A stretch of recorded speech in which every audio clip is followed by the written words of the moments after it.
Hello and welcome to the France 24 interview. Our guest today is South Korea's Foreign Minister Kyung-wha. She joins us via satellite from Seoul. Thank you very much for being with us today.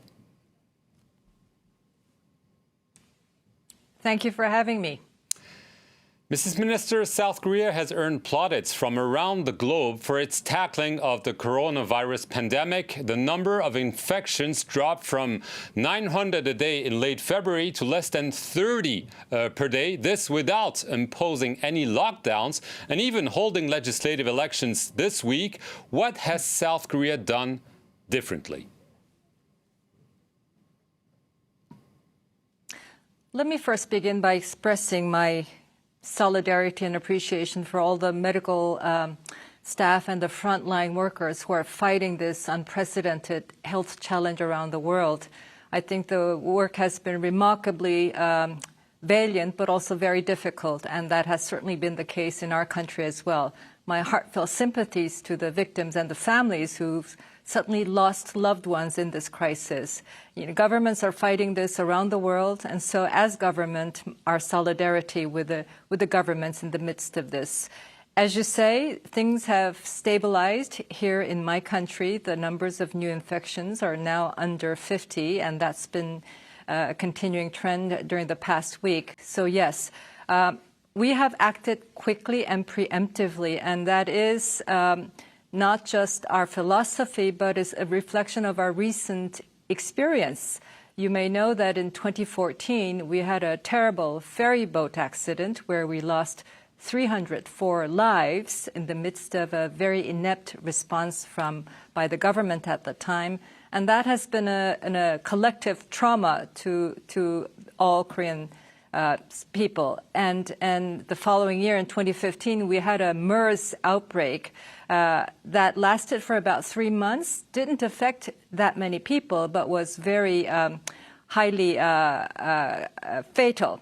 And I think the government's reaction then was also initially very intransparent and dismissive, and so heavily criticized. It came around, responded, and contained.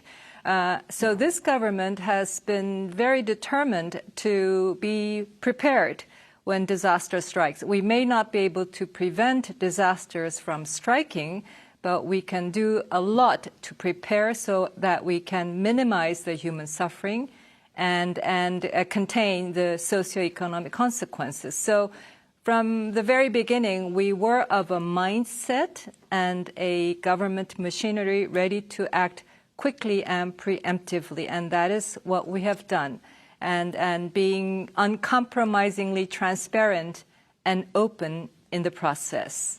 Our fight about the virus is about robust testing, very vigorous tracing, and quick treatment of the patients.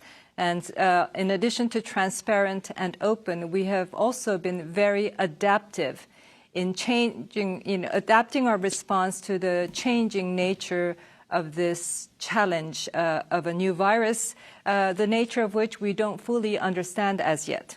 Right. Mrs. Foreign Minister, massive testing has been a key. There are reports that the United States has ordered some 600,000 testing kits from South Korea. Are you confirming that this is the case, that South Korea will send such amounts and even more testing kits to the U.S.?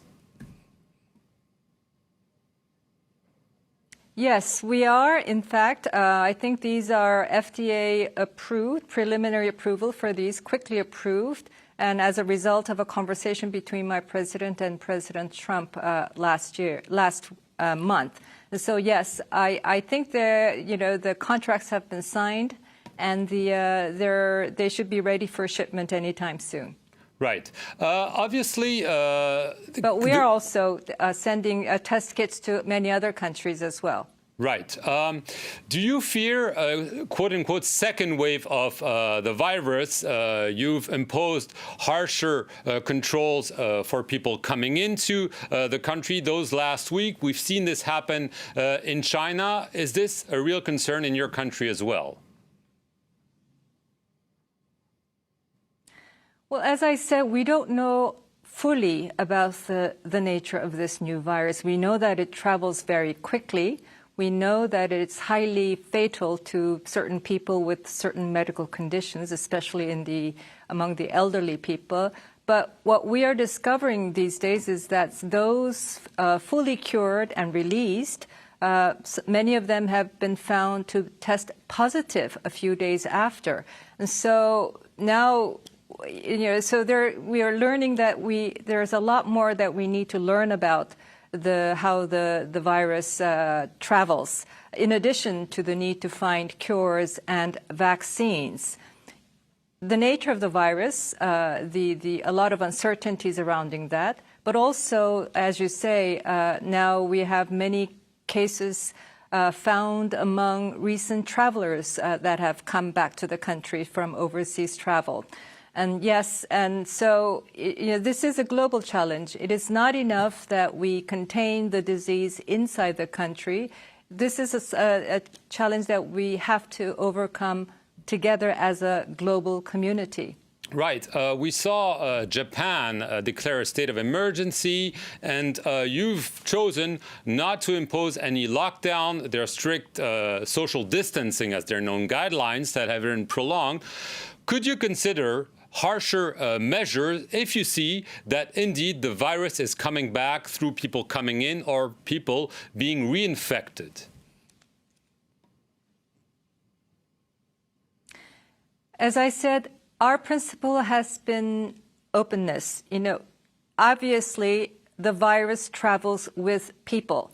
So to contain the virus, you have to contain people movement.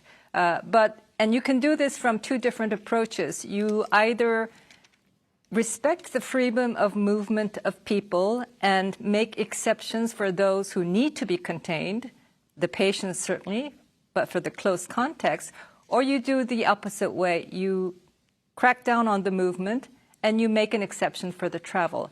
Our approach has been from the very beginning, by default, respecting the people's right to freedom of movement, and then to implement measures where necessary and proportionate to the needs to manage the risk.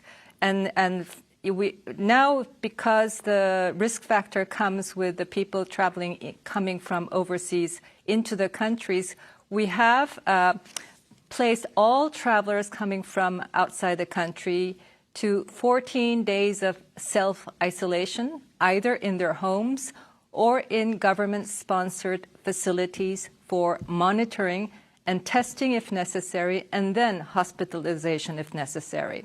So our measures have adapted to the evolving nature of this challenge, but the principle has been to preserve that openness to the very best of our abilities, and that has meant a great deal of work for the government. But we have managed. I don't think the idea of a lockdown or blockade would be acceptable to our public. Even at the height of our crisis, when this was exploding in the southern city of Daegu and Gyeongbuk province, where numbers were climbing by the hundreds, as you say, to a maximum of 900 per day, even then we did not impose a blockade. We strongly advised people to not to go to crowded places, to stay home, but we did not impose mandatory travel bans. People were still free to travel in and out of the city even at that time. The idea of a blockade would be completely a mandatory blockade would be contrary to our principle of openness. Do you agree with President Trump that the World Health Organization has been too slow and even too lenient with China?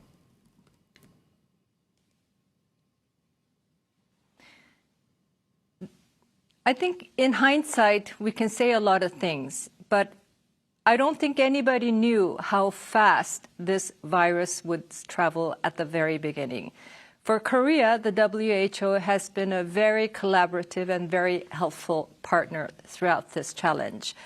We communicate very closely and we support its work. WHO is the technical agency at the lead of this global health crisis response. and it should be supported. There will be lots of lessons learned at some point when we take stock, but we need to support the lead agency as we try to come together in the midst of this crisis. Just very quickly, your neighbor, North Korea, claims it has no case at all. Is it a reliable assertion? That is its official position. I think we need to take that with some grain of salt, but it is an intransparent, closed country where information is very difficult to get. But we watch very closely on the developments with the information that we are able to garner through its official media outlets. But we will see. And we stand prepared. My government is, we really think that a cooperation between South and North Korea in the health sector, especially at a time of this contagious disease, is necessary. We have made that offer, but so far we've not received any positive response. Just a very last question. We've seen testing of missiles by North Korea. Are you fearing an escalation while the world is focused on fighting the pandemic? Again, we watch very closely. We analyze these recent short-range projectiles they're firing with our U.S. ally. This is certainly unhelpful as we are dealing with this unprecedented global health crisis. It is certainly unhelpful to our efforts to revive the momentum for dialogue towards denuclearization and work towards lasting peace on the Korean Peninsula.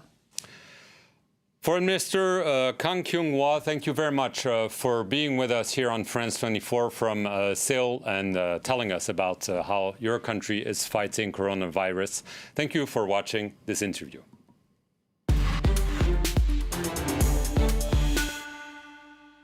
When we handle first-hand information, we have always to be careful and to verify this information. The latest example that I had to treat was a hint that I got from a North American source regarding French children that are going to be brought back from Syria to France. It's a very touchy subject. So when I got in touch with French institutions that handle those issues, I wasn't able to get any final confirmation or official confirmation. So I was forced to retain the info, despite the fact that 24 hours after that, indeed, French children were brought back to France. And this is one of multiple examples where we are forced to retain information until it is confirmed or verified.